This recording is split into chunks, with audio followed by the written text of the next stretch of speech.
تصویری که تو از چارلی چاپلین تو ذهنت داری یه بازیگر کمدین باحال و بامزه، یه آدم مخالف ظلم و دیکتاتوری یا یه همچین چیزایی. ولی امروز میخوام کاملا باوراتو راجع به چارلی چاپلین عوض کنم، چون هیچ کدوم از این شخصیت ها رو نداشته و اتفاقا یه شخصیت ظالم، خودخواه و سوء استفادهگر از زنها داشته. پس تا آخر این ویدیو همراه من باش تا نیمه تاریک چارلی چاپلین رو بهت نشون بدم. هلو مای فرندز، چطوری؟ من هنگامه. خیلی خوش اومدین به ویدیو جدید از کانال خودتون، کانال رد مون. اول از همه یه سرگذشت کوتاه از چارلی چاپلین میخوام بهت بگم، چون هم مهمه همین که یه جورایی برگریزونم هست و مطمئنم نمیدونستی. چارلز اسپنسر چاپلین اسم کامل چارلی چاپلینه. توی 16 آوریل 1889 تو انگلستان به دنیا اومد.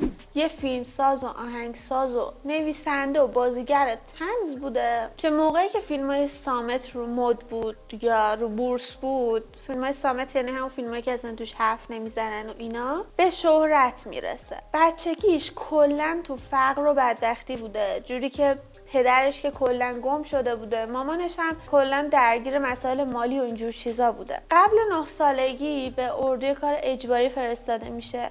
همون موقع مامانش هم توی بیمارستان روانی بستری میشه. اجرا رو از سن خیلی کم شروع میکنه، میره بازیگری تئاتر یاد میگیره. تو سن 16 سالگی با شرکت فرد کارنو قرارداد میبنده.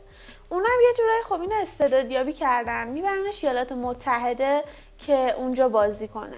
انقدری خفن میشه و مشهور میشه و تقریبا همه میشناسنش که تو سال 1914 با شرکت کیستون شروع به کار میکنه. محبوبیتش هم از جایی شروع میشه که شخصیت ولگرد کوچولو رو به وجود میاره. بعد از اونم با شرکت‌های خفن و بزرگ دیگه هم باز همکاری میکنه. بیشتر فیلماش کلا صامت بوده، ولی اولین فیلمی که استارتشو زد و ساخت که صامت نبوده و مطمئنم که حالا یه تیکه هایشو دیدی، اگرم کامل ندیده باشی، فیلم دیکتاتور بزرگه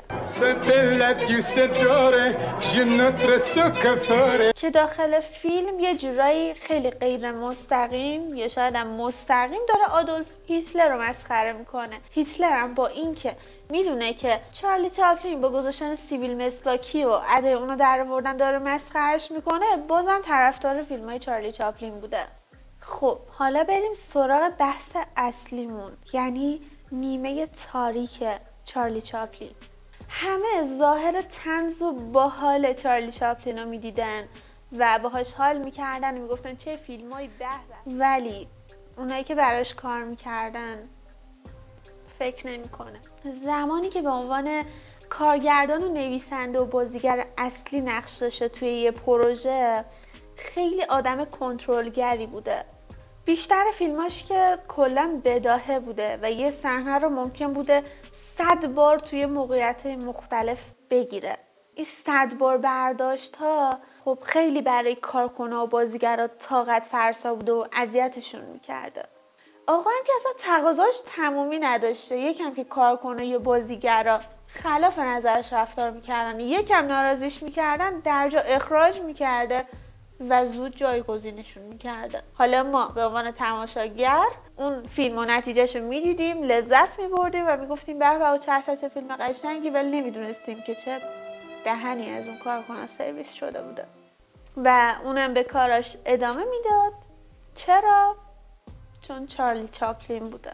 خیلی از نویسنده و مقاله نویسا نوشته ها و مقاله هایی از شخصیت واقعی و تاریک چارلی چاپلین نوشتن. حتی یه پاراگراف از یه نویسنده معروف هست که راجبش نوشته چارلی احتمالاً سادیستی ترین آدمیه که تو عمرم دیدم. اون یه ظالم خودپسنده که فقط کافیه یکی دیر میرسید تا کلی سرزنشش کنه و آزارش بده.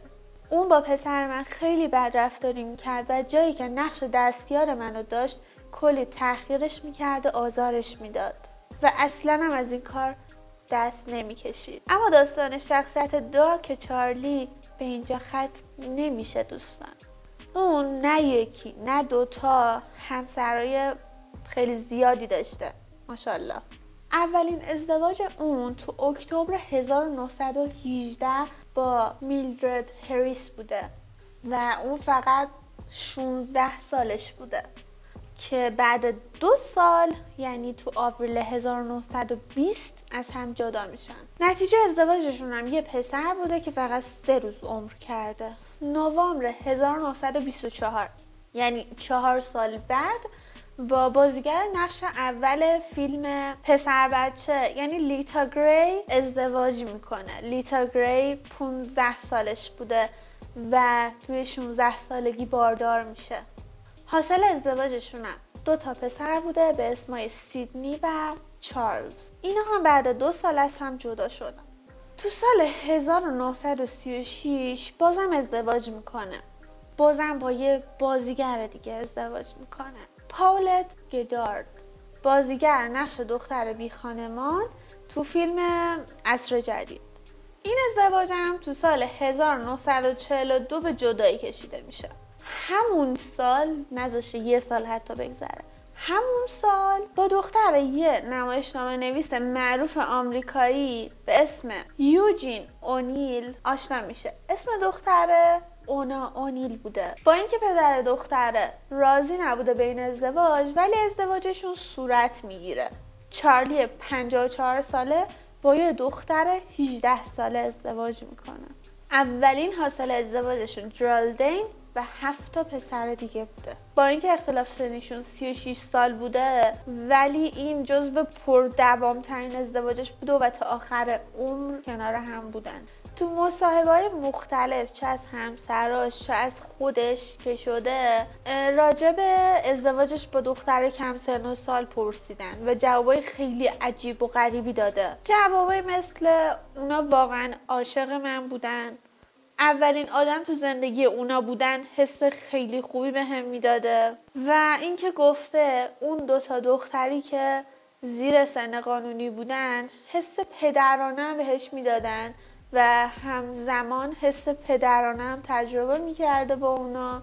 جواب دیگه هم از علاقش به دختر کم سن و سال داده به خاطر لاغری و دستا و پاهای باریکشون بوده که اینو شیفته خودش میکرده. هی خدا. و خب همین کاراش هم باعث سقوطش شد و از چشم مردم افتاد. بعد یه مدت هم دولت به خاطر فعالیت‌های غیر آمریکاییش و دیدگاه‌های کمونیستیش محکومش میکنه. چارلی فیلم مانسیور وردو رو تو سال 1952 اکران شده بود و ساخت.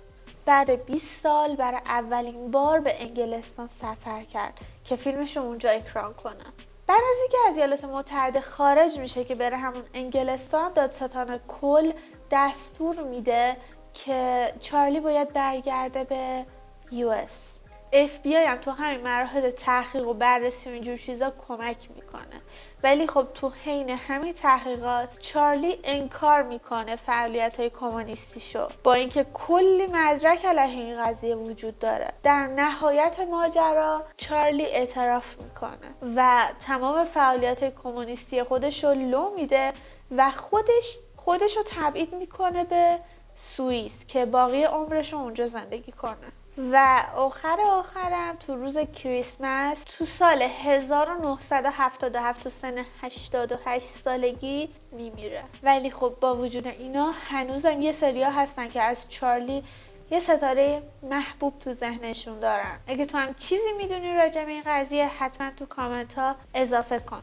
اگه نه که میخوام نظرت راجع به این ویدیو بدونم، نظرت راجع به چارلی چاپلین برام بنویس. یادت نره راستی میدونستی شخصیت مردان سیاه‌پوش که شاید فیلمشو دیده باشی واقعیت داره؟ اونا یه سری آدمای خیلی ترسناکن و جلوی یه سری واقعیت‌ها رو گرفتن که ما اونا رو نفهمیم. من خودم نمیدونستم این داستان واقعیه ولی ویدیوشو برات ساختم، حتما برو ببین، نبینی واقعا از دست دادی. مرسی که تا آخر ویدیو همراه من اومدی. یاد نره که لایک رو بکوبی، کانالم سابسکرایب کن که گم نکنی. مراقب خودت باش. میبینمت.